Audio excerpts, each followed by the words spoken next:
Hey everyone, I'm Chef Shota Nakajima and welcome to Bellevue Eats.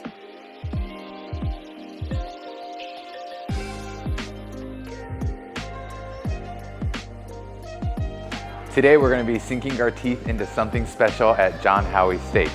We're going to meet the OG steak chef, John Howie himself. Let's go. What's up, Chef? Hey, How Chef. you doing? Good to see you. Good to see you too. Thanks for coming in today.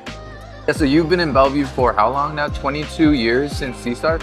I have opened my own restaurant back in March 11th of 2002, which was Sea Star, as you said. This restaurant here will be 15 years old on September of 2024. So we're getting close. I actually started my culinary in Bellevue as well. That's what I heard, yeah. There's still there, a grocery store called the Wajimaya, and it used to be closer to Redmond back in the day. I remember that. And there was a little tiny Japanese restaurant called Kikuzushi inside of there. And that was where I started working and washing dishes and peeling onions when I was 15. Who was that, a family friend? Sorry, my friend was telling me that if it's a Japanese restaurant, they're gonna hire you. So I walked in and I got hired on the spot as a dishwasher. And that's another thing we have in common. I started at 15 years old myself. Oh, wow. On a restaurant on Main Street in Bellevue called the Refectory. Refectory? Yeah, it's been gone for a very long time now, but that's where I started. I was 15 when I started there, but I kind of did something, I actually had a baptismal certificate that I was able to forge and make it 1 year older, so they thought I was 16. Huh, nice, that's incredible. Cheers.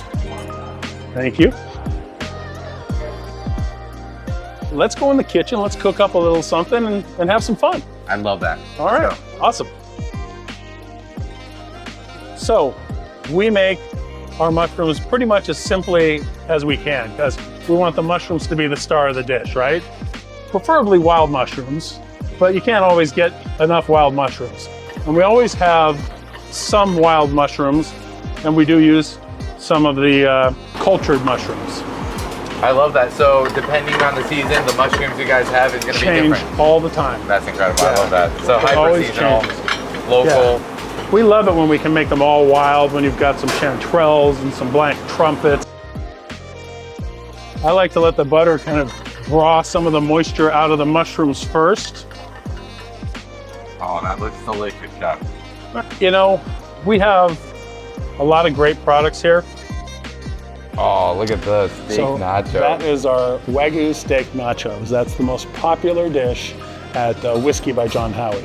So this is made usually with like a skirt steak of Wagyu, but we sell so much Wagyu here that oftentimes it's the little nuggets that are left over from the filet or some of the other cuts. Oh wow, so they're actually nice cuts. Yeah. This is delicious. It's one of the favorite items at John Howie Steak. And so it is a tuna tartare. And there's a little bit of chopped pear inside there with the tuna, and a little bit of habanero and that quail egg. I love that. I gotta do the perfect bite situation. There you go. It's a one-biter for sure.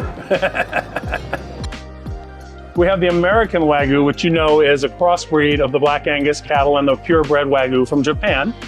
And then we have the Australian Wagyu. And most Australian Wagyu is actually pure blood Wagyu from Japan, just raised in Australia. And then, of course, the creme de la creme, the A5 Japanese Wagyu. I feel like I don't even need to chew this one. That's kind of the way it is with that. Signing off from John Howie Steak, where prime cuts and local ingredients are the star of their show. Catch us next time for more tasty adventures on Bellevue Eats.